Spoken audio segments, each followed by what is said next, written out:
episodio de hoy de Más Flow que Cash hablaremos sobre el conflicto de Irán y su potencial impacto en los mercados financieros. Además, veremos algunas empresas que han sufrido recientemente ataques en corto y cómo están respondiendo. También hablaremos de Adobe y de lo que no te cuentan los alcistas. Y por último, discutiremos qué está pasando en el mundo del private equity y en los mercados de crédito privado, con muchos fondos cancelando peticiones de reembolso y por qué empresas como Blackstone, Apollo y KKR llevan caídas de casi el 50% desde máximos. Bienvenidos al episodio 28 de Más Flow que Cash. Antes de decir de lo que vamos a hablar hoy, que Javi siempre me recuerda que está en el título, pero bueno, el título yo creo que es un poco abstracto. Recordaros que os suscribáis, le deis a me gusta si os gusta el podcast y también que lo compartáis con vuestros amigos o familia, si creéis que le puede interesar. Hoy, Javi, vamos a hablar de muchos temas. Hoy traemos hoy traemos un batiburrillo que yo creo que va a ser muy interesante porque vamos a hablar de cosas muy diversas y bastante actuales, ¿vale? Estamos grabando esto a miércoles 18 de marzo, entonces yo creo que ya sabemos todo cómo de rápido pueden cambiar las cosas, pero aún así, pues todo lo que vamos a decir, esperemos que sea válido al menos una semana. No, sí, todo es válido. Vamos a empezar, Javi, yo diría por el tema principal, que es el tema de Irán, ¿no? Que yo creo que es el tema principal, pero ahora voy a explicar un poco por qué me está sorprendiendo un poco la reacción de los mercados, ¿vale? Entonces, para el que viva debajo de una piedra y no lo sepa, Estados Unidos e Israel han atacado Irán, ¿no? Las razones pues no están muy claras. Se supone que es para destruir el régimen y porque estaban cerca de tener la bomba nuclear, pero la verdad es que no lo vamos a saber probablemente nunca porque ha sido el ataque, ¿no? Entonces, en toda la clave de esto para el mundo entero, ¿vale? Porque esto está, digamos, un poco concentrado en Oriente Medio, la clave está en el estrecho de Hormuz, ¿vale? Que es el estrecho que pasa entre Arabia, que está entre Emiratos Árabes e Irán, ¿vale? Que para el que no lo sepa, Dubái, ¿vale? A ese sitio que hemos ido, yo creo que muchos, y si no a estar ahí, a coger un vuelo de conexión, ¿vale? Porque casi todos los vuelos, por ejemplo, de Emirates paran en Dubái. Dubái está a pocos kilómetros de Irán, ¿vale? Y el estrecho que pasa por en medio, pues es el estrecho de Hormuz y su importancia radica en que pasan 20 millones de barriles de petróleo al día por ese estrecho, ¿vale? Porque se va a recoger en Arabia Saudí y tiene que pasar por ese estrecho para irse principalmente a Asia, ¿vale? Entonces, aquí es donde está la clave, porque ¿qué ha pasado? Que evidentemente Irán, para meter presión, ¿no? Porque sabe que, yo diría que sabe que a Estados Unidos le jode que la oferta de petróleo se vea, digamos, que se pare un poco, y a Estados Unidos no le importa por la oferta como tal, sino porque el shock de oferta lo que hace es que suban los precios, ¿no? del petróleo, y entonces pues eso no es bueno para la economía. No es bueno para la economía, es bueno para también su balanza de pagos, porque ellos exportan bastante petróleo desde el advenimiento del shale oil y demás. Digamos que están menos afectados de lo que lo estarían antes, pero no obstante es un shock Eso es. oferta, O sea, y afecta en general a... El principal shock se lo lleva a Asia, ¿vale? Que son los mayores importadores de petróleo iraní y que pasa por ese estrecho, ¿vale? Entonces, No obstante, al final la marginalidad del precio también afecta a todos, porque claro, Asia ahora empieza a comprar a otros, entonces hace la subida del precio, pero vamos. claro. Pero sí. O sea, la clave del conflicto está aquí. Bueno, que se entienda. La clave del conflicto, hablando desde un punto de vista de economía y mercados, ¿vale? La clave del conflicto de guerra está en Irán como tal. Irán sabe que esta es una de sus bazas para presionar a Estados Unidos y a Israel para que paren. Oye, si yo hago subir el precio del petróleo a niveles que no se han visto en muchísimo tiempo, pues voy a generar inflación y probablemente no quiera eso el mundo occidental. Yo debo decir que las sociedades occidentales tenemos cero capacidad de sufrimiento. Entonces, esta es una buena manera de meter presión. Me refiero, ¿cuánto puede soportar por un bien mayor, digamos, que puede ser la destrucción del régimen de Irán, la sociedad occidental, un precio del petróleo de $200 el barril? Pues yo diría que muy poco. La gente no le va a importar mucho cuál es el fin de todo esto. Entonces, a pesar de que ha pasado esto ¿Puedes ir un momento a la slide anterior, Leandro, que voy a hacer un comentario? Sí. Porque hay un par de cosas interesantes. Una es en la islita que veis en el estrecho de Hormuz, un poquito arriba a la izquierda, hay una isla.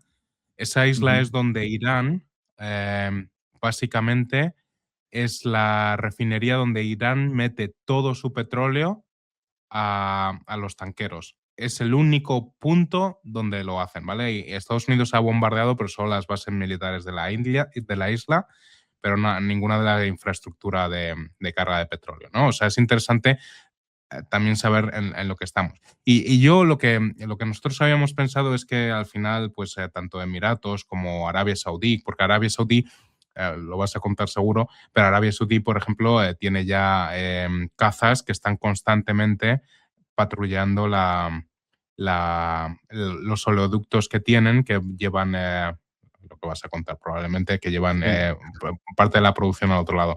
Lo que quiero decir es, nosotros estamos esperando que al final se pusieran simplemente a patrullar el estrecho y que eso hiciera que, bueno, pues que la amenaza sobre los tanqueros que quieren pasar por ahí, pues de alguna manera pudieran parar cualquier ataque que viniese de Irán o algo así, ¿no? Pero no está pasando, a pesar de las minas y demás. O sea, a nosotros nos extraña el por qué todavía no se ha podido asegurar el estrecho de Hormuz. Cuando tú haces un ataque a Irán, entiendes que puede ser su respuesta y estás preparado para que no te bloquee esto.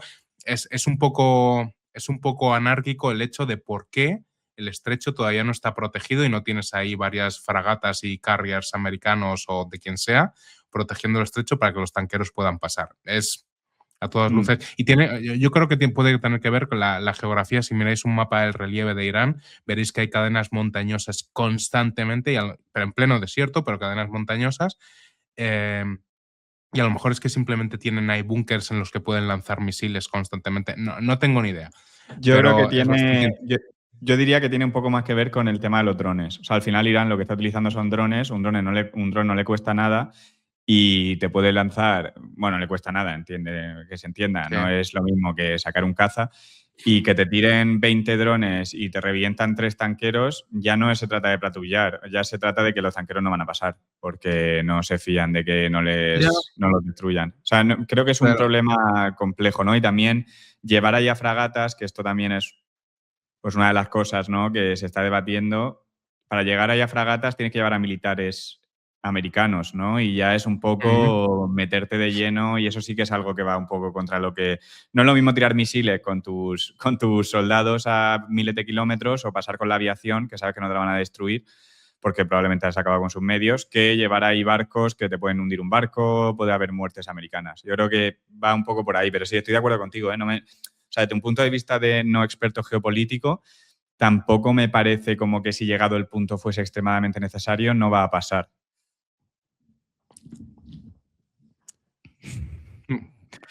Prosigue, querido. Que si no, ya veo que en la primera slide llevamos ya, madre de Dios. Vale, pero voy a ir más rápido ahora. Entonces, como tú comentabas, Javi, hay como una potencial solución, ¿vale? Arabia Saudita no es imbécil, ¿vale? Y entonces vieron que esto podía pasar en algún momento y que no solo deberían tener la capacidad de sacar petróleo por la costa este, sino también por la costa oeste, ¿vale? Entonces lo que hicieron fue un oleoducto que cruza Arabia Saudita para que se puedan cargar tanqueros por la costa oeste. Y en este mapa que he puesto aquí se puede ver como el flujo de tanqueros pues, se ha desviado desde el estrecho de Hormuz, ¿vale? Desde esa ruta, todos a la costa este. Entonces, a la costa oeste, perdón. Esto es una potencial solución, ¿vale? Y lo he puesto un poco entre comillas. ¿Por qué? Porque la capacidad máxima de esta ruta serían 7 millones de barriles, ¿vale? De momento. Otra cosa es que se construya más infraestructura, pero de momento serían 7 millones de barriles frente a los 20 millones que irían por el otro lado, ¿vale? Entonces sí que puedes, en cierto modo, contrarrestar el impacto. Luego se están haciendo otras cosas, ¿vale? Para esto, por ejemplo, se han quitado sanciones a parte del petróleo ruso, ¿vale? Esa es otra cosa que ha pasado. Luego, hay que tener en cuenta aquí una cosa. Irán dice, no vamos a... Que esto lo dijeron, ¿te acuerdas, Javi, que lo comentamos hace unos días? Irán dijo, no vamos a dejar pasar petróleo para Estados Unidos e Israel y sus aliados. Bueno, por Estados Unidos, encantado. Mientras el petróleo salga a Asia y la oferta siga siendo la misma, entonces teóricamente podrías contrarrestar un poco la subida del precio del petróleo. Pero sí que es verdad que por Hormuz no están pasando muchos tanqueros, ni para Estados Unidos, ni para Israel, ni para Asia, ¿vale? O sea, se ha secado. Sí. Entonces, ¿cuál es el otro problema? Que hay otro estrecho, ¿vale? Por la costa oeste de Arabia Saudita, que se llama Ben al-Mandeb o algo así se llama el estrecho, ¿vale? Entonces, ahí cuál es el problema, los piratas somalíes y los hutíes, ¿vale? Que están un poco a la orden de Irán, que los hutíes ya han dicho que, bueno, dependiendo de lo que les diga Irán, pues tendrán que hacer, se verán obligados a hacer X. Esta es otra cosa que a mí me extraña, ¿vale? ¿Por qué eso no ha pasado ya? O sea, me refiero, ¿por qué ya no han dado una orden de, oye, también cierra ese estrecho, va a poner presión? O sea, porque por ahí siguen pasando tanqueros. Y o sea, Estados Unidos tampoco es tonto y yo creo que entienden que meter presión a Irán para que corte todo el tráfico es meter mucha presión a China. Porque China creo que importa el 30% de su petróleo, creo que es iraní. Entonces, claro, entonces si tú cortas el flujo totalmente también para China, pues le das un incentivo a China para ir a Irán y decirle, oye, ya está bien, ¿sabes? Que me está jodiendo a mí. Entonces, no sé cómo va a solucionarse esto, pero a mí me viene a la cabeza un caso bajista que puede ser, o sea, bastante terrible, ¿vale? Y es que lo divido como en 3 fases. Primero, el estrecho de Hormuz permanece cerrado, ¿vale? La oferta de petróleo se resiente. Y luego aquí podemos añadir que se cierre el otro estrecho, ¿vale? Eso creo que en la economía moderna nunca ha pasado, que estén cerrados los 2 estrechos simultáneamente. Entonces, eso sería un shock enorme para la oferta de petróleo mundial. Sí, porque básicamente sería cortar el canal de Suez también. Sí. O sea, si cortas, estás cortando el canal de Suez, entonces ya... Es que pasó hace unos años, ¿te acuerdas que se quedó con un barco atravesado? Sí. Pues por eso. Y fue... Eso es. Entonces, el precio del petróleo podría potencialmente subir mucho si esto pasa sobre una economía que, digámoslo así, relativamente débil. Me refiero, la economía de Estados Unidos ahora mismo está sustentada por lo que está pasando en IA y todo el tema de construcción, infraestructura, pero la economía tampoco creo que nadie piense que va como un tiro de que todo el mundo tiene muchísimo dinero sobrante, ¿vale? De hecho, estamos viendo como muchísimas empresas tecnológicas están despidiendo a bastante gente y, bueno, habrá que ver los datos de desempleo dentro de X años. Y esto potencialmente, pues lo que te genera es una situación de inflación con una economía débil que se llama estanflación. El problema de la estanflación es qué hace el Banco Central, ¿no? Porque si suben los tipos, que de hecho hoy me parece haber leído que han dejado caer que si suben los precios si sube la inflación por los precios de la energía, pues se podrían subir tipos. El problema es que si tu economía no está muy boyante, por así decirlo, subes precios para controlar la inflación, pues te metes a un agujero más gordo. Entonces, hay que ver, o sea, es una situación delicada, ¿vale? Y a mí... Hay bancos centrales que están subiendo tipos. Todos sabemos Japón, pero Australia, por ejemplo, también lleva alguna subida de tipos y había otro que no me acuerdo ahora cuál, que también está subiendo tipos.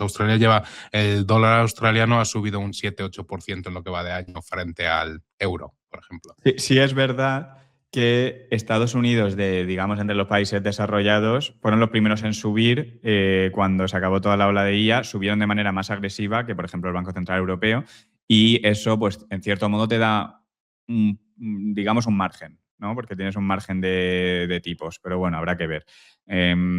Esto, ¿vale? A mí lo que me sorprende, y no sé qué opinas tú, Javi, es que no sé si la bolsa es que está pensando que esto va a durar poco, ¿vale? Que hay motivos para pensar que esto puede durar poco, ¿vale? El primero es que la sociedad occidental no está preparada para el sufrimiento y que los incentivos mueven al hombre, ¿no? Y Trump no tiene ningún incentivo de que esto se alargue y es un problema, digamos, que es solucionable, ¿no? De alguna manera, porque ellos se han metido en el marrón, pues se podría salir de alguna manera. Igual no de la mejor manera, pero se podría salir. Y llegan elecciones, ¿no? Las midterms a Estados Unidos. Entonces, obviamente, llegar a unas midterms con una inflación alta no es lo más recomendable. Entonces, habrá que ver. Estados Unidos, a los mercados de Estados Unidos está claro que siempre le quedará la opción de Trump, ¿no? De que Trump diga algo o cambie de ritmo, y ya lo vimos con los aranceles, ¿no? Empezó todo súper grave y cuando se vio dónde iban los mercados, no solo la bolsa, sino también los mercados de bonos, pues se echó un poco para atrás, ¿no? Y se calmó un poco todo. A pesar de todo lo que está pasando, ¿vale? El S&P 500 no está ni un 4% por debajo de máximos, ¿vale? Entonces, no sé si es un poco complacencia, ¿vale? Y aquí hay que tener cuidado, ¿vale? Porque mucha gente dice, no, pero es que los mercados te cuentan muy bien el futuro y esta información la sabe todo el mundo, así que estarán descontando otro escenario. Bueno, pues en el COVID, ¿vale? En febrero de 2020, el COVID estaba ya cerrando, digamos, ciudades en Italia. En Italia ya estaba pegando duro. Pues uno podría haber pensado lo mismo, ¿no? Ya se sabe que la pandemia en Italia no creo que vaya a afectar de manera distinta a un italiano que a un estadounidense. Esto lo descontarán los mercados, ¿no? Pues los mercados reaccionaron, si no me acuerdo, fue el día fatídico el 20 de marzo, o sea, más de un mes después, ¿vale? A lo que ya se veía que era bastante serio. Entonces yo tendría cuidado asumiendo que los mercados ya están teniendo esto en cuenta y que no hay que preocuparse, porque yo creo que ha habido varios episodios anteriores en los que hemos visto como el mercado realmente no ha sabido o no ha reaccionado hasta que ya había pasado el hecho. Y esto se ve también al contrario, que el mercado, tú tienes una empresa que ya sabes algo que es evidente, el mercado no sube esa acción y todo el mundo tiende a pensar, bueno, es que ya estaba en el precio y de repente sube un 30% 2 semanas después. O sea, que esto de lo que está en el precio y lo que no es un tanto, digamos, hay que cogerlo con pinzas. Me ha gustado mucho este tweet que estoy poniendo aquí, ¿vale? Porque todo el mundo se ha acostumbrado a comprar el dip, ¿vale? Cada vez que cae un poco la bolsa, digamos que los inversores individuales todos dicen, oye, es una oportunidad, hay que comprar. Entonces, también hay otra gente que dice que esto está mal, ¿no? Porque es digamos, un comportamiento que no se debería hacer, no todo el rato que cuando baja la bolsa se debería comprar porque sí que puede haber problemas graves. Y este tuit me hace gracia que dice básicamente que mucha gente dice que están entrenados como monos a comprar el dip, pero que cuántos dips ha habido que no han sido justificados posteriormente por crecimiento de beneficios. Y esto, en cierto modo, tiene razón, ¿no? O sea, tú comprabas el dip del COVID cuando solo había caído un 5% y aún le quedaba un 15% por caer y te iban a llamar un poco estúpido, pero luego los beneficios han crecido desde entonces bastante, ¿no? También se ha expandido el múltiplo un poco, pero bueno, que al final el tiempo te ha dado la razón, ¿no? ¿Por qué iba a ser esta vez diferente, no? Puede que ahora haya una disrupción por todo el tema de Hormuz, pero ¿quién te dice que en 5 años esto no vaya a ser algo totalmente irrelevante, ¿no? Y por eso, y por ende, comprar tenga sentido. Es una pregunta interesante, sobre todo porque los últimos 6 años hemos tenido una pandemia, inflación casi de doble dígito, probablemente inflación real de doble dígito hemos tenido. Hemos tenido la guerra de Ucrania, hemos tenido precios del petróleo, por cierto, precios de la gasolina cercanos a los que estamos ahora, si no superiores, y el S&P 500 ha subido creo que un 160%, o sea, me refiero que hay que coger las cosas con perspectiva y entender que evidentemente esto importa, pero que no hay ningún incentivo en el mundo y de ningún político para que esto se prolongue, y eso es así. Muy bien, Leandro. Así que nada, si alguien quiere darme un palo de geopolítica en los comentarios, bienvenido sea, porque no me considero un experto en geopolítica para nada. Aunque debo decir, después de decir que no me considero un experto en geopolítica, que debe haber muy pocos expertos en geopolíticas de los autodenominados expertos en geopolítica, ¿vale? Al final nadie sabe lo que va a pasar aquí porque no trabajas con la suficiente información como para poder saberlo. O sea, no sabemos qué está pasando en el servicio de inteligencia americano, no sabemos qué está pasando en el israelí, no sabemos lo que está pasando en el iraní, entonces es muy difícil ser un experto Además, de algo que no hay información. Además que son sistemas complejos completamente anárquicos. Como la macroeconomía. Así que al final predecirla es casi imposible. Es que... Muy bien, Leandro. Pues yo he traído algunas diapositivas con algunas noticias de esta semana que me han parecido interesantes, sobre todo para comentarlas, aunque sea brevemente, antes de hablar de los temas principales del episodio.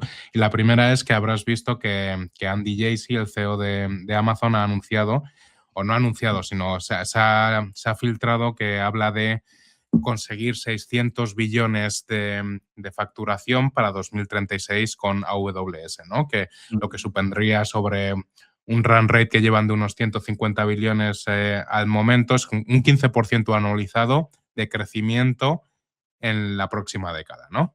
Y debo decir, Javi, que la noticia pone por lo menos 600.000 millones, que eso me parece importante. Por lo menos. Por lo menos 600.000, sí, eso es. Lo que sería básicamente eso, lo que hemos dicho, un 15% de anual compuesto. ¿Y cómo lo pondrías en línea a los actuales no sé cuánto era el CAPEX de Amazon, 170 billones o una cosa así, ¿no? Porque la cuestión y lo que quería, por lo que traía esta noticia es porque en uno de los próximos episodios voy a traer el tema de un poco más a fondo sobre el CAPEX de Amazon y el retorno sobre la inversión que se puede esperar o que se está viendo, ¿no? Y tratarlo y verlo incluso con algunos números y demás. Así a bote pronto, ¿qué te parece, Leandro? ¿Esperabas a más mí a raíz de...? me parece, o sea, obviamente no vamos a saber el CAPEX que se va a gastar para llegar a estos números, pero así de primeras, viendo desde el punto de vista de ingresos, me parece absolutamente espectacular. O sea, que un negocio que tiene 140.000 millones de ingresos en los últimos 12 meses, pues te crezca un 15% anual durante una década, a cualquiera que se lo digas hace 10 años te diría que la ley de los grandes números, que eso es imposible. O sea, me parece un crecimiento espectacular. Mucha gente ha dicho, sí, pero se van a desacelerar. Y digo, sí, evidentemente. No va a crecer Amazon a un 20, no sé cuánto creció en el último trimestre, 25% o 23%. No va a crecer a ese ritmo para siempre, pero me sigue pareciendo... me sigue pareciendo una proyección espectacular, la verdad, sobre todo teniendo en cuenta que obviamente hay que tener en cuenta lo del CAPEX, pero que Amazon no cotiza un múltiplo exageradísimo en la actualidad. Hay muchas Max 7 que no, de las grandes tecnológicas que tampoco cotizan un múltiplo exagerado. Obviamente, ¿por qué? Pues por lo que tú has dicho, Javi, que pues igual se están poniendo en cuestión los retornos, ¿no? Para llegar a estos 600.000 millones. Vale. Lo hablaremos más a fondo en un futuro podcast.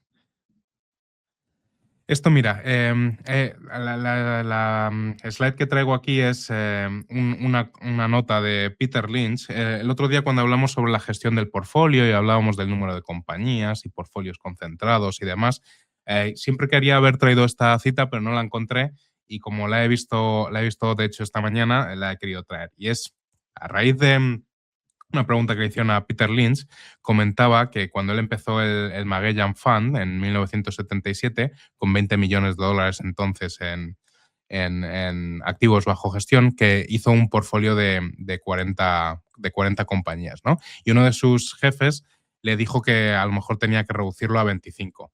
Dice que le escuchó de una manera educada y que fue y incrementó el portfolio a 60 y que 60 posiciones y que 6 meses después ya tenía 100 y unos meses después 150, ¿vale? Y que no lo hizo por ser obstinado, sino porque honestamente creía que estaba más a gusto trabajando con un mayor número de empresas en el portfolio, ¿vale? Y como todos sabéis, Peter Lynch consiguió una rentabilidad anualizada de más del 30% durante los años que estuvo gestionando el portfolio, ¿vale?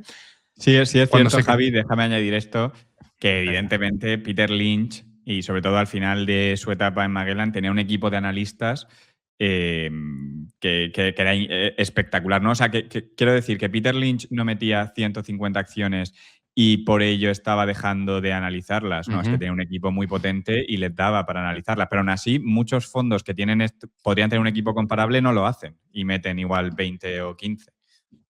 Y con los recursos que tenemos hoy en día con la IA, es como tener a múltiples analistas trabajando para ti.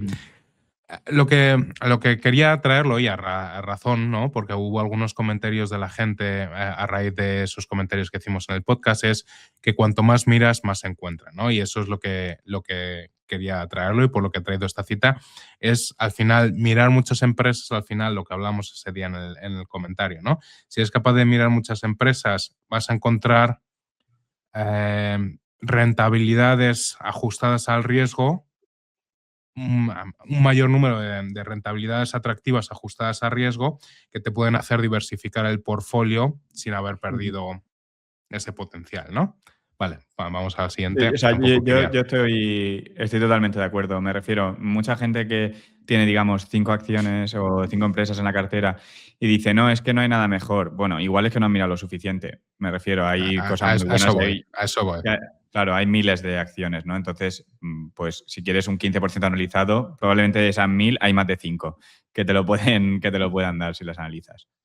Hombre, los números dicen que hay bastante más de 5 que te las van a dar. O sea, lo que quiero decir. Ujú. Vale, mira, he traído esta imagen que he visto también que me ha parecido bastante interesante y es, todos sabemos que las grandes consultoras están, no solo los servicios IT, consultoras, etcétera, están sufriendo bastante.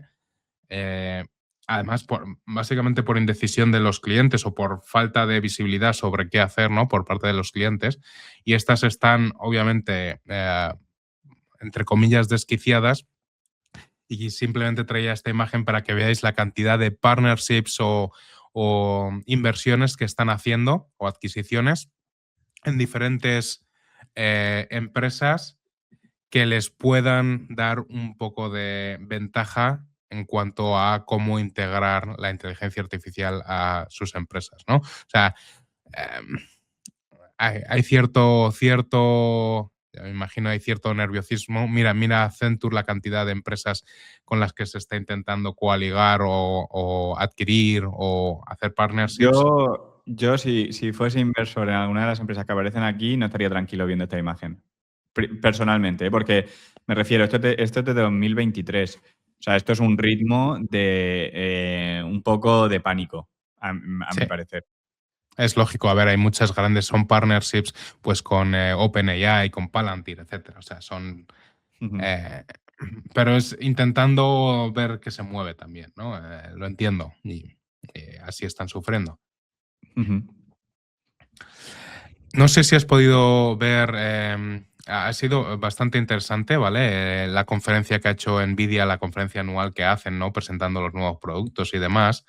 Y, y hay un vídeo que meteremos en la newsletter, ya tras el evento, en el que un tío le pregunta a Jensen sobre qué piensa sobre la actual SaaS apocalipsis y qué está pasando y que si la IA va a realmente reemplazar al software, ¿no?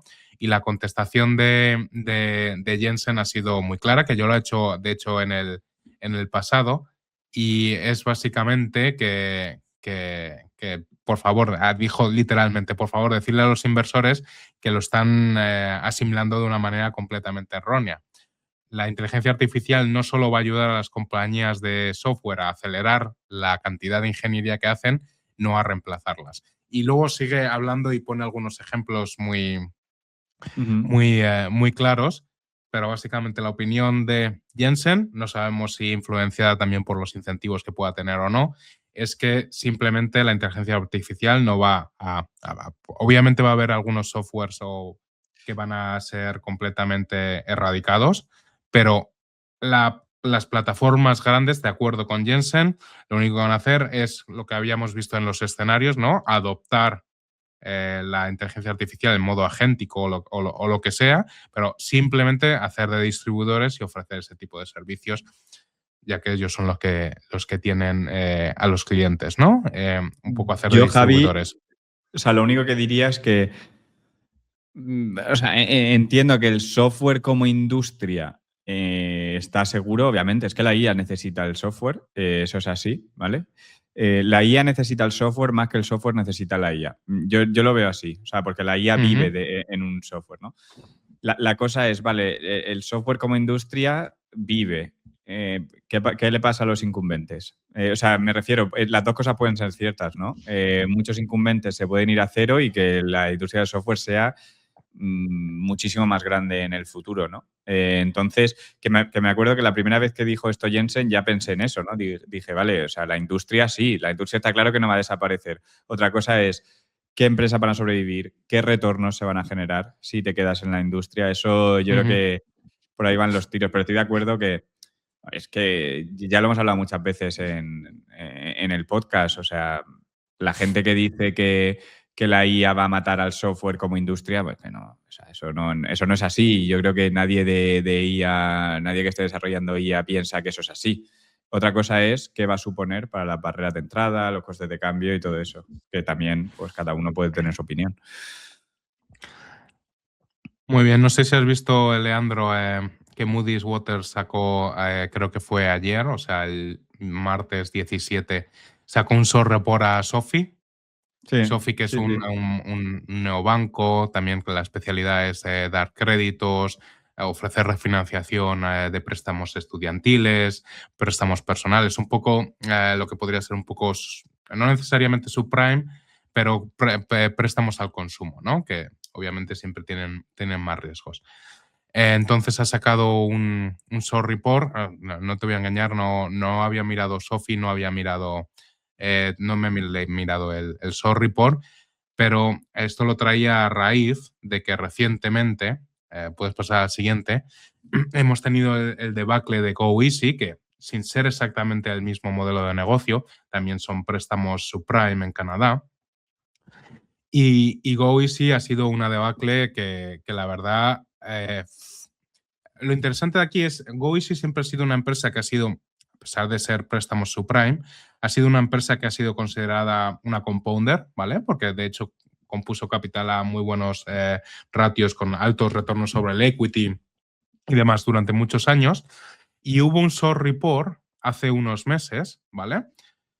Y lo que quería decir es, a la gente normalmente cuando hay un short report, la mayoría de las veces se habla siempre de los incentivos que tiene la gente de lo que hace el short report, de que si algunas de las alegaciones que hacen son, ¿cómo decirlo? Un poco ventajosas y muchas veces pueden ser así. Pero hay que decir que muchos short reports tienen parte de verdad. Y en este caso, con GoEasy, pues ha sido así, ¿no? No sé si has estado un poco en lo que ha pasado, pero básicamente han tenido que decir que alguna de los receivables que tenía, o sea, de las cuentas por cobrar y demás, que tienen que revisarlas porque básicamente tienen mayor número de faltas de pago por parte de Sí, los de clientes de hecho, los que... si no me equivoco, y a mí esto me parece interesante, o sea, si mirabas los estados financieros ya se veía que la morosidad a más X días estaba subiendo de manera un poco preocupante, ¿no? Ujú. Entonces, creo que los short reports son una fuente increíble si es tan largo. O sea, yo prefiero leer un short report de algo en lo que estoy largo que leerme una tesis alcista, porque la tesis alcista no la sabemos todos, ¿no? Si estamos largos. Ujú. Pero, y luego cada uno de los puntos también, vamos a decirlo, hay short reports que son lamentables y es así porque el incentivo es a que caiga la acción rápido y ganar un poco de dinero, pero puedes ir cogiendo los puntos y ir juzgando un poco cómo de verdad son, ¿no? Hay algunos que son ridículos y esto también lo hemos hablado Javi, tú y yo muchas veces, que muchos que hacen short reports se aprovechan de empresas donde el equipo, que no sé, no digo que este sea el caso, yo tampoco conozco el caso de GoEasy, pero donde el equipo directivo sea una pieza clave. Porque lo que pueden hacer es atacar el equipo directivo Ujú. y entonces, como eso siempre es un poco más subjetivo, te meten la duda de si realmente son gente honesta o no son gente honesta. Y entonces ya por ahí tiran muchos, ¿no?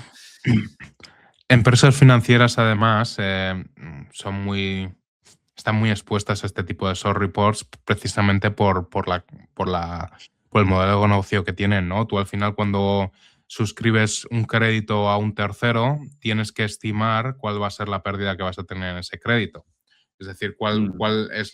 Entonces, y eso no se va a ver realmente en las cuentas hasta que hayas recuperado o no el crédito que has dado.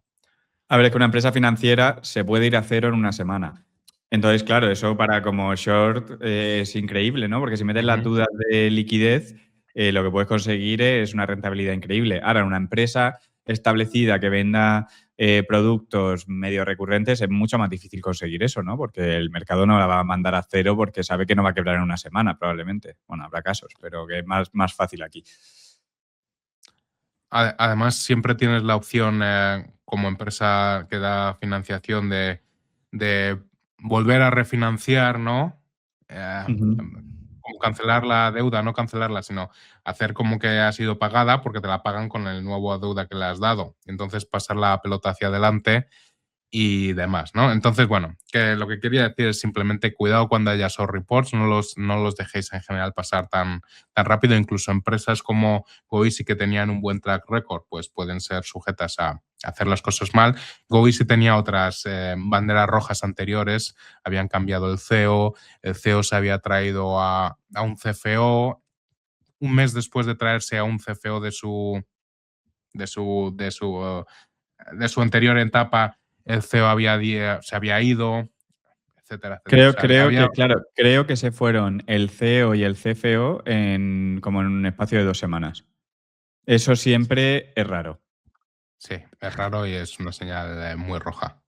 Y la respuesta yo creo que también importa bastante, ¿no? Cómo responde una empresa a un corto. Yo creo que leyendo la historia de Brad Jacobs con XPO, que cuando les hicieron un corto, lo que hizo el equipo directivo en vez de responder fue: vamos a probar un programa acelerado de recompras. Hicieron el programa acelerado de recompras y los insiders también compraron. Entonces, claro, eso no es lo mismo hacer eso que poner una respuesta diciendo: le voy a denunciar. Vale, bueno, sí, pero ¿qué vas a hacer, no? En plan, tienes que dar algo detallado o lo que sea. Y por último, traía el caso de Trade Desk, que también no ha recibido un short, pero casi. Trade Desk la hablamos ya. Yo diría que esto es peor que un Es short, incluso en el peor. sentido de que es algo tangible. Sí, Trade Desk hablamos de ella junto con AppLovin cuando hablamos de la publicidad digital hace unos episodios, uno de los primeros, de hecho.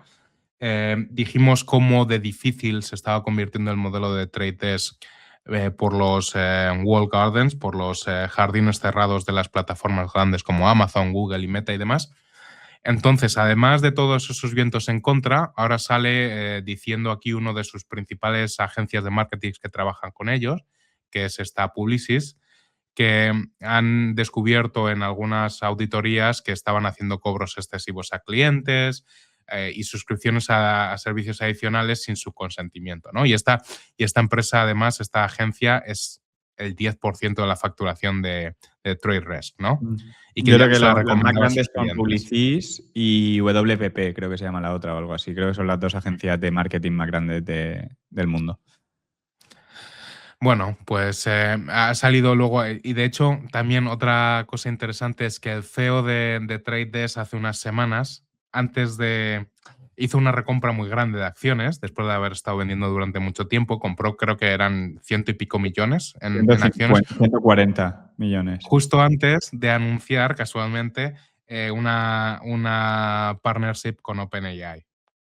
Sí, sí. Bueno, Sí, esto también creo que es una lección de que es que mucha gente dice que los insiders pueden vender por muchos motivos, ¿no? Que eso es cierto, pero que solo compran por uno. Bueno, no estoy de acuerdo, ¿eh? O sea, creo que los insiders se pueden comprar, y se ha visto a lo largo de la historia que muchos insiders en ciertas ocasiones han hecho compras relativamente pequeñas para inflar el precio de la acción, o sea, para como dar confianza a los inversores. Y también, dicho esto, hay muchos insiders que pueden no comprar las acciones de su empresa en bolsa y no por ello dejar de ser una buena inversión, o de hecho el CEO no compra acciones de su empresa, pero ejecutando es increíble, ¿no? Entonces, hay que entenderlo también. Hay 2 puntos de vista. O sea, por ejemplo, el equipo directivo de ASML, la mayoría son ingenieros. Los ingenieros no creo que estén preocupados por estar comprando acciones en bolsa. Están preocupados por sacar la siguiente innovación, ¿no? Entonces, todas esas cosas hay que tenerlas en cuenta y no coger los datos y asumir que X significa esto siempre, porque eso nunca es así.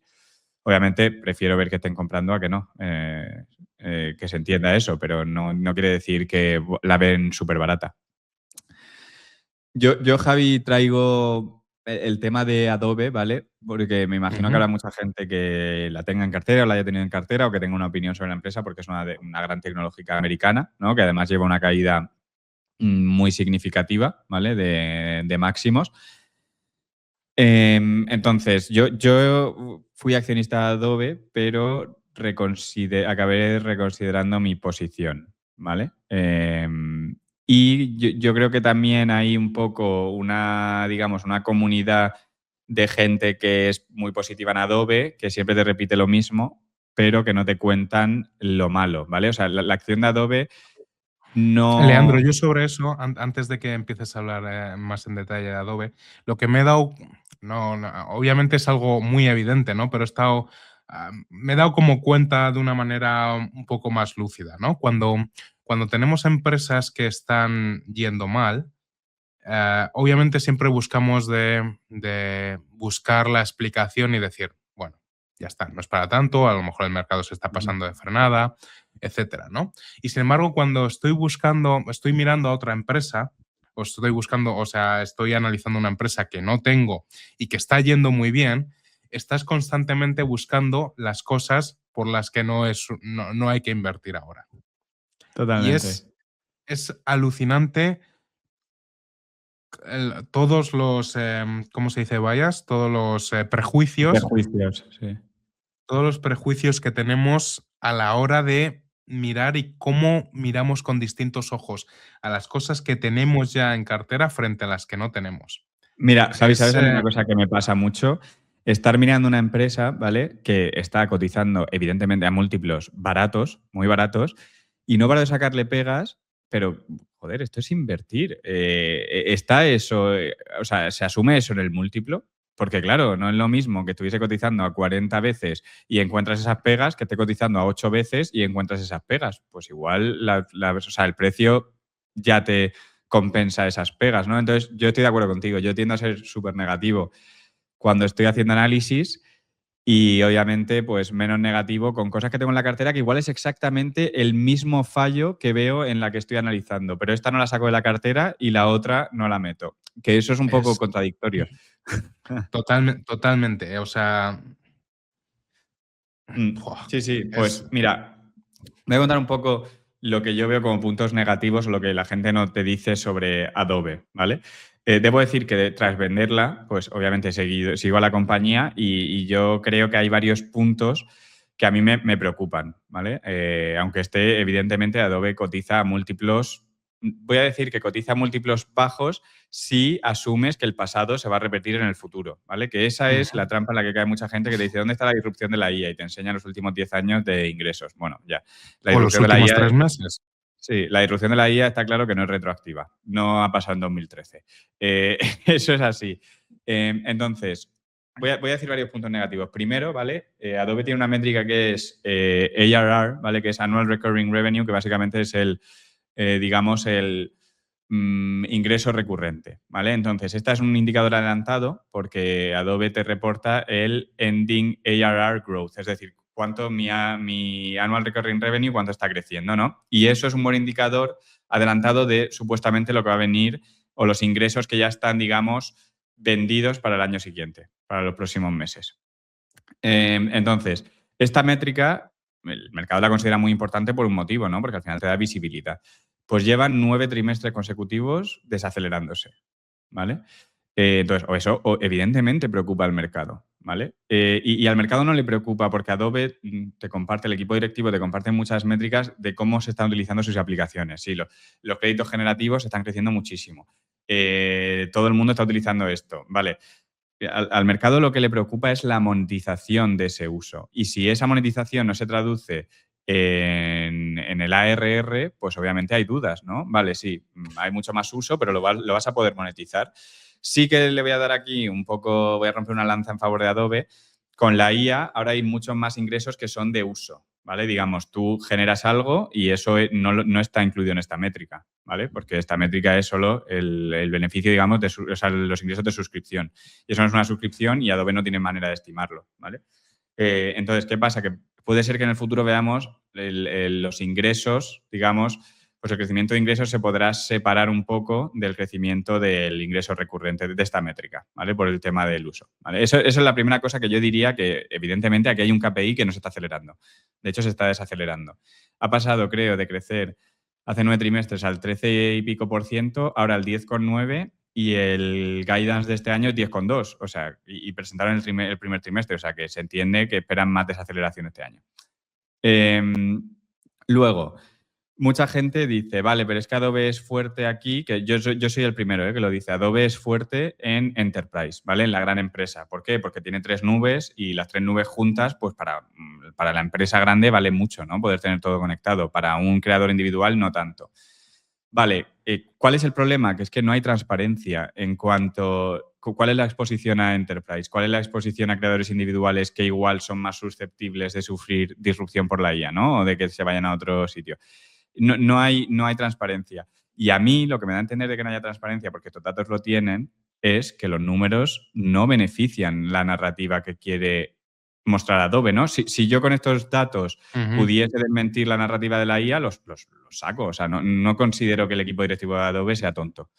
Entonces, eso es lo primero. Y luego, si a eso le unes, el CEO se va tras 18 años al mando. Y se va de una manera muy rara, ¿vale? Porque lo que te esperarías es que, oye, aquí hay una sucesión, se ha planificado, anuncio que se va el CEO y te digo quién es el sustituto. Pues no hay sustituto y se ha abierto a... Eso es muy feo, de hecho. Es muy feo, no lo entiendo, de hecho, es que no lo entiendo. Y se ha abierto a candidatos externos. Entonces ahora Adobe se queda en un mal lugar, ¿no? Porque imagínate, yo siempre he pensado que el nuevo CEO tendría que ser el que lleva la parte de Digital Media, ¿vale? Que lleva el Creative Cloud y todo esto, que es David Wadhwani. Bueno, que es un tío que está en Adobe, lleva bastantes años y él ha llevado toda la transformación de la IA.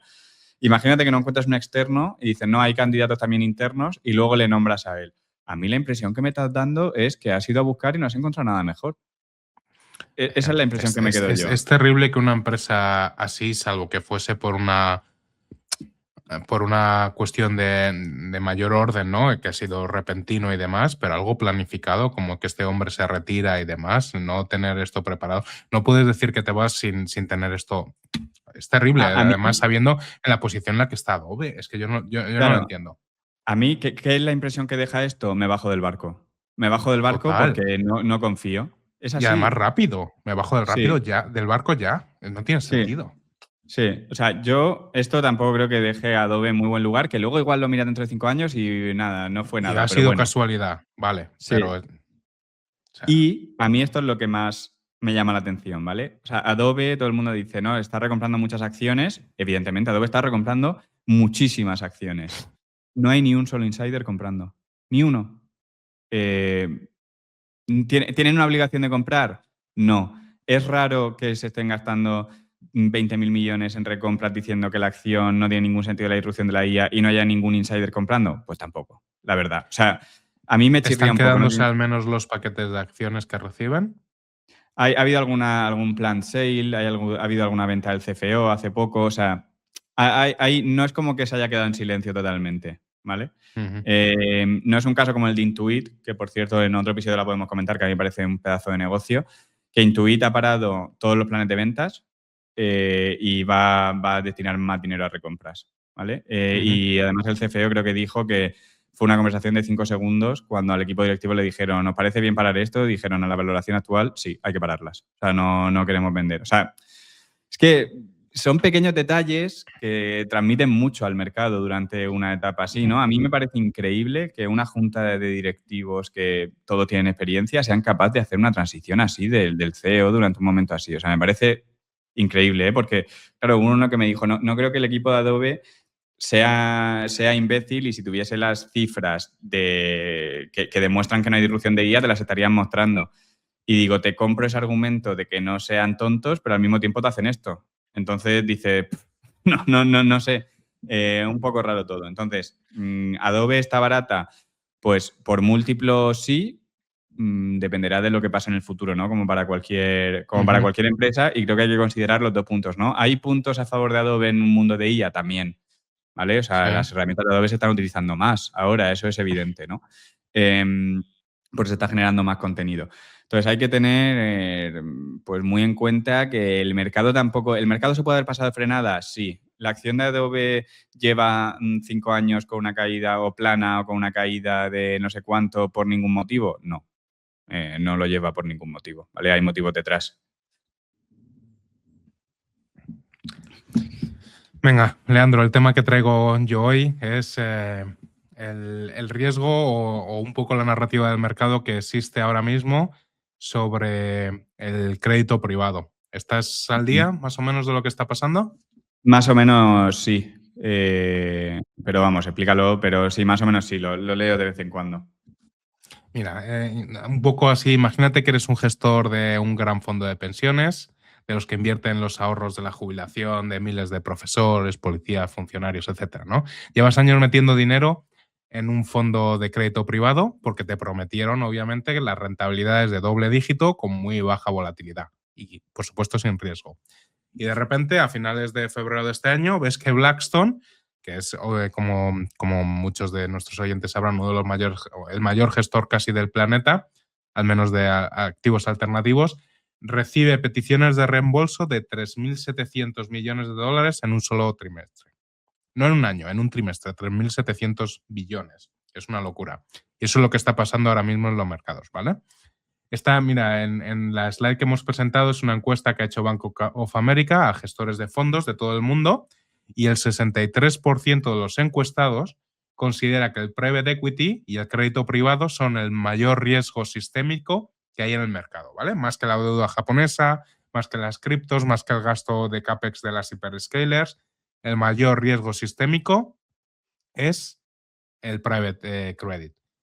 Y lo que vengo a intentar explicar hoy un poco es qué es lo que está pasando, ¿vale?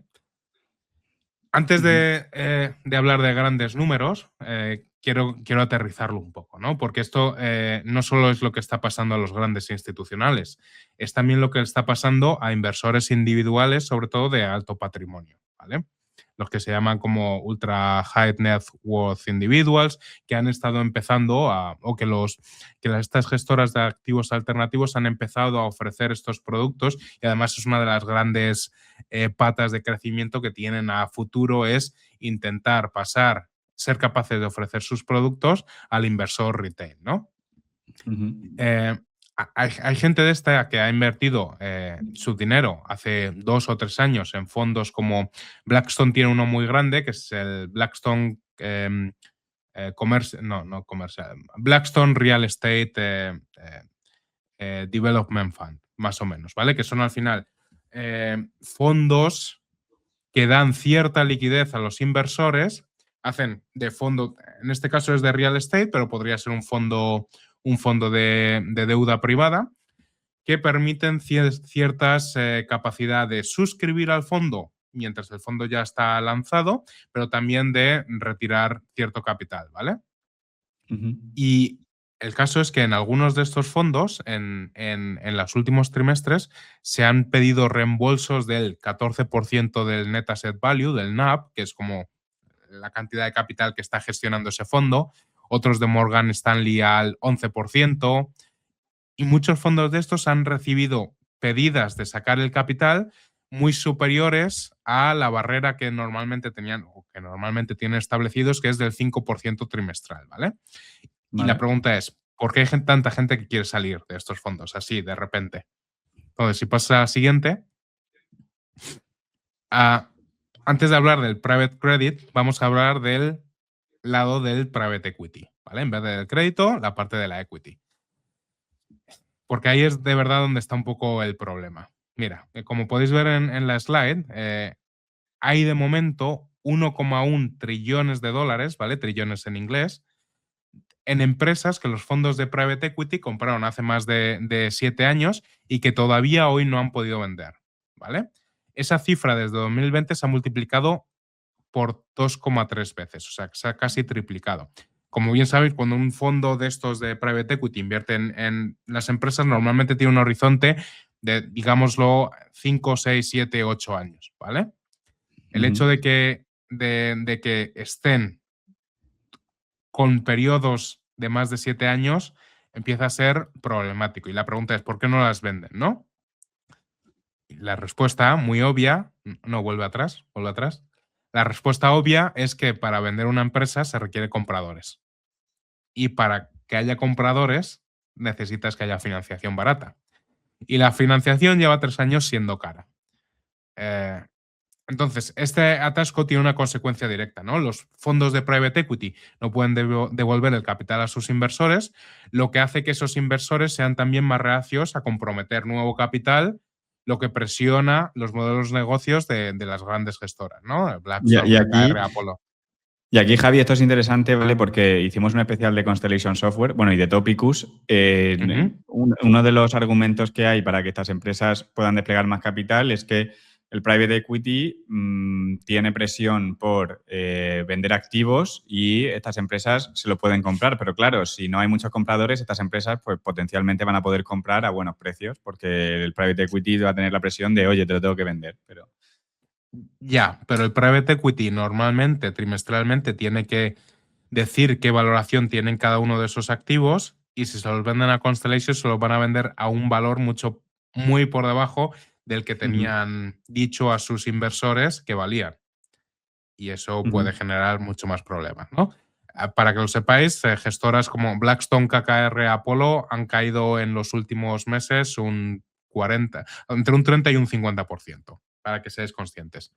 Vamos a la siguiente. Algo más preocupante que las empresas que no han sido vendidos son las deudas que hay detrás de algunas de estas empresas. Como muchos sabéis, cuando un private equity compra una empresa, casi siempre la compra con un poco apalancada, ¿no? Es decir, con deuda, porque es la manera al final también de amplificar un poco los retornos sobre la equity, ¿no? Y las deudas hay que pagarlas, o al menos hay que pagar los intereses. Pues bien, en este momento, como podéis ver en la gráfica, en la slide, hay 771 billones en dólares en préstamos, entre préstamos directos o deudas que vienen del apalancamiento, ¿vale? Y cuyas empresas prestatarias tienen el término que se conoce es el Interest Coverage Ratio, ¿vale? Que es cuánto beneficio operativo estoy generando que sea capaz de cubrir los intereses que tengo que pagar, ¿vale? Y un ratio de 1,5 ya empieza a ser peligroso. Y puedes ver cómo ha aumentado en los últimos 6 años la capacidad. 1,5 peligroso, a mí no me parece peligroso, a mí me parece ya urgencia. Vale. No, o sea, me parece urgencia. Es decir, no eres capaz de generar 1,5 veces los intereses que tienes que pagar, ¿vale? Que luego hay que pagar muchas más cosas en tu beneficio operativo, ¿vale? Básicamente, para que la gente lo entienda, imagínate, tienes una hipoteca, con tu salario es 1,5 veces el pago de la hipoteca que tienes que hacer. Si tienes que pagar 600 euros de hipoteca, tu salario sería después. Sí, tu salario, por así decirlo, después de haber comido y bebido, tienes 900 euros para pagar tus 600 euros de hipoteca y seguir viviendo. Claro, y aquí lo que es peligroso cuando lo tienes en 1,5 es que si tú tienes un negocio muy, muy recurrente, más o menos puedes vivir ahí. Pero si tú tienes un negocio que no es tan recurrente, como un año tengas un problema y el beneficio operativo te caiga, pues ya te ajustan mucho, ¿no? Entonces, por eso las empresas recurrentes tienden, que aquí TransDigm, por ejemplo, es un ejemplo, tienden a apalancarse muchísimo más porque saben que pase lo que pase, van a tener probablemente dinero para poder pagarlo, para hacer frente a la deuda.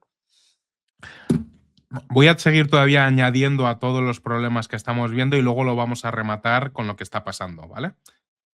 Pasa a la siguiente, porfa, Leandro.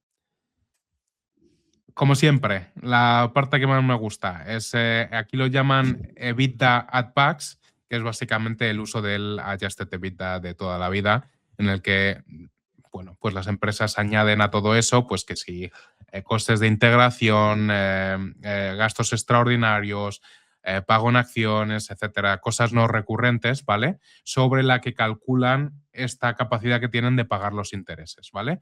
Pues podéis ver en la gráfica básicamente que el ratio de deuda real sobre la EBITDA de estos préstamos es 1 o 2 veces más alto de lo que reportan. En términos prácticos, muchos de estos préstamos que figuran a 5 veces EBITDA, por ejemplo, en realidad están a 6,5 o 7 veces, ¿vale? Vale, pues añade un poco más de leña al fuego. Y además, ¿y qué pasa cuando una empresa como estas, ¿vale? No puede pagar al final los intereses que debe a sus deudores, a sus prestamistas, perdón? Pues una solución que se ha puesto bastante de moda en los últimos años son los LMEs, que son Liability Management Exercises. En cristiano, maniobras para reestructurar la deuda sin declararse en quiebra. Cambiar unos bonos por otros, extender plazos, cambiar de acreedores, básicamente ganar tiempo, ¿no?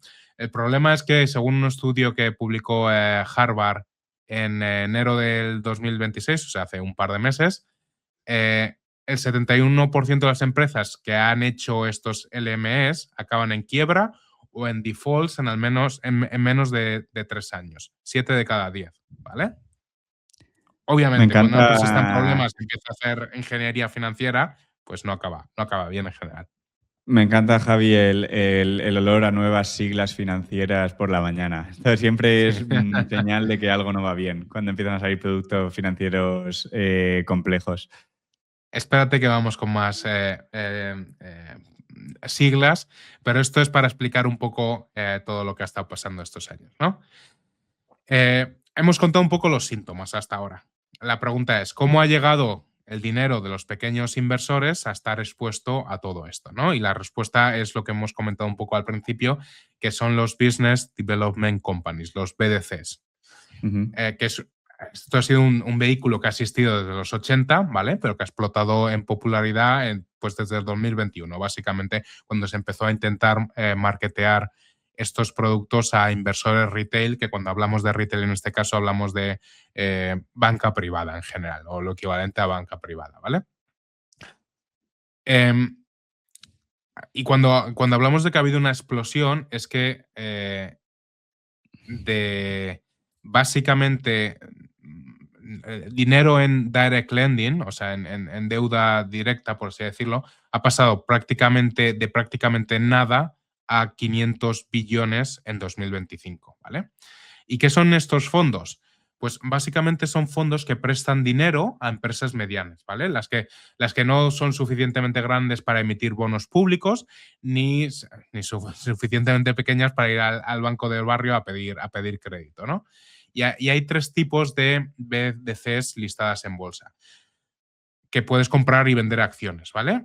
Son algunas que son privadas, las privadas de vida finita, las que se llaman Perpetua o Evergreen, que son las que han crecido más y que te ofrecen lo que habíamos visto antes, liquidez trimestral. Normalmente el 5% del fondo, que puedes decir rescindir o incluso poder ir añadiendo, ¿vale?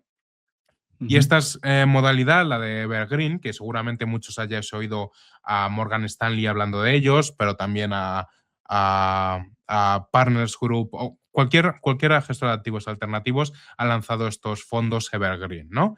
Y el pitch, obviamente, era, el método de venta o lo que se decía en la venta era pues, bastante impecable, lo que hemos dicho al principio. Invierte en crédito privado, que vas a conseguir rentabilidades del 8 o el 9% frente a los bonos del Estado que te dan una mierda. Y si necesitas salir... no te vas a enterar de lo que está pasando. Efectivamente. Y además, que si necesitas salir, no te preocupes porque puedes salir cada trimestre. Joder, es un pitch de la hostia, ¿no? Sí, y el problema, como hemos visto, es que las peticiones de reembolso, de repente, han subido a mucho por encima del 5%, que es lo que tiene la capacidad, entre comillas, estos fondos de ser capaz de dar a los inversores. Porque imaginaos el pifostio que es por detrás, tú has hecho como fondo ciertos préstamos a empresas, obviamente tienes que guardar un poco en liquidez para ser capaz de suscribir a los inversores que te lo pidan. O sea, es un tira y afloja siempre entre estar gestionando todo este tipo de cosas, ¿no? Y de repente tienes peticiones de suscripción del 10%. ¿Qué haces? Bueno, pues ahora vamos a ver lo que ha pasado un poco, ¿no? ¿Qué es lo primero que es lo que preocupa a los clientes, ¿no? Obviamente hay dos miedos bastante concretos. El primero es la exposición que han tenido estos fondos a empresas de software y tecnología. El crédito privado tiene una concentración al software y obviamente depende qué fondos, ¿no? Pero no vamos a entrar ahí hoy. De en torno al 20% de los créditos que se han dado ha sido a empresas de software. Y en un entorno donde la inteligencia artificial está revolucionando el software, hay fundadas dudas de que algunas de estas empresas de SaaS, a las que se les prestó dinero a múltiplos altísimos, van a poder devolver el dinero si realmente su negocio se contrae. Esa es la primera. Y el segundo miedo es la calidad de la deuda. Y aquí hay una buena noticia. El 90% de los préstamos son deuda senior, ¿vale? Que es normalmente la más protegida en caso de quiebra.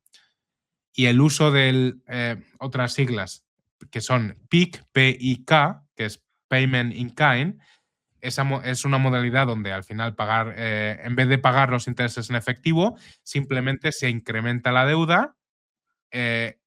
Está todavía limitada a tramos senior. Esto es relevante porque significa que aunque haya defaults, los inversores tienen preferencia en la liquidación, ¿vale? O sea, ese es uno de los miedos. Mira, pasa a la siguiente y te muestro una slide que tiene Blue Owl, que es un fondo de gestor alternativo como un KKR o un Blackstone, ¿vale? De cómo estaba, cuál era su estrategia para dar estas deudas. Blue Owl es uno de los fondos que más se ha visto afectado y que de hecho más ha caído, ¿vale? Mira el ejemplo. En esta slide, para que veáis que no me lo estoy inventando, es uno de sus propios materiales de marketing. Y explica su estrategia de Recurring Revenue Loans. ARR Loans, ¿no? Lo que ha explicado antes Leandro con Adobe.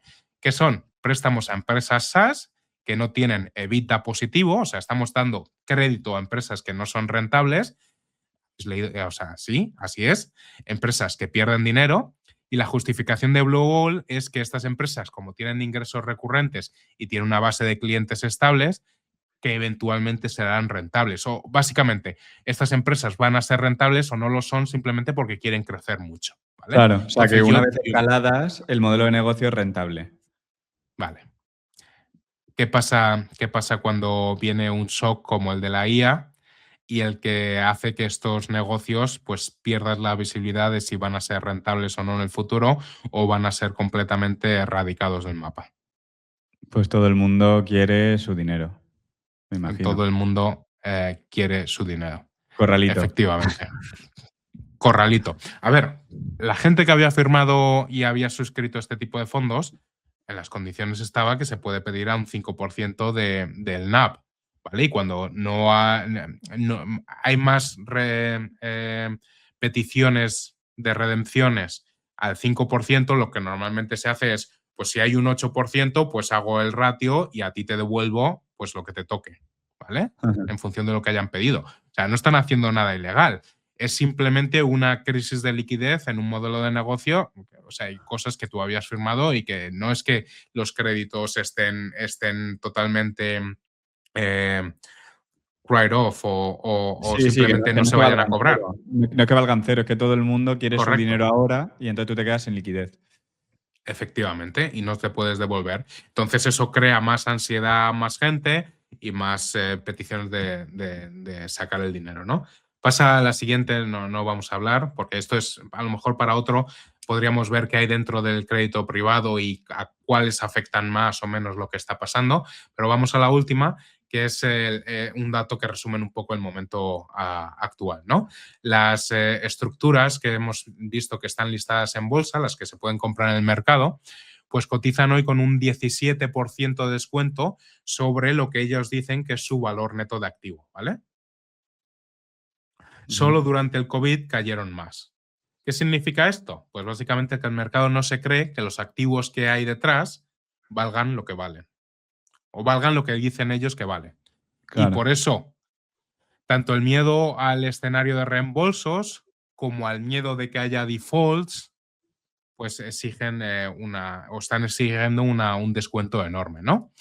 Esto también es... hay datos interesantes, ¿no? Punto uno, hay propios gestores que están comprando. Por ejemplo, Blackstone metió capital de su personal o de los propios directivos en alguno de estos fondos, ¿vale? Esto genera también oportunidades para fondos de distressed debt. Compran precisamente cuando la gente necesita vender estos activos, los venden a un descuento. Pues hay fondos que se dedican a esto, como podría ser Oaktree de Brookfield, entre otros. Es un ejemplo. Entonces, esto es un poco la situación que está pasando hoy en día. Miedo fundado o infundado. Hay de El todo, problema ¿no? que yo veo aquí, el problema, Javi, que yo veo aquí es que miedo fundado o infundado realmente igual no tienen la suficiente transparencia para poder saberlo.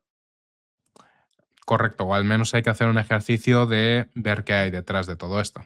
Que la Sí. mayoría de la gente no lo hace, ¿no? Cuando yo invierto, a ver, si invierto en un fondo que invierte, que luego da préstamos a 100, 200 empresas, me voy a opinar a mirar las 200 empresas, la gente que invierte en esos. No, a mí me han dicho que puedo sacar mi capital cada trimestre, que además me dan un 8 o 9% en deuda, bajo riesgo, bla, bla, bla, bla. Pues Ujú. al Sí, final sí, es como todo, totalmente. ¿no? Productos a gente que a lo mejor no deberías estar vendiéndole esos productos. Lo hemos visto a lo largo de la historia muchísimas veces.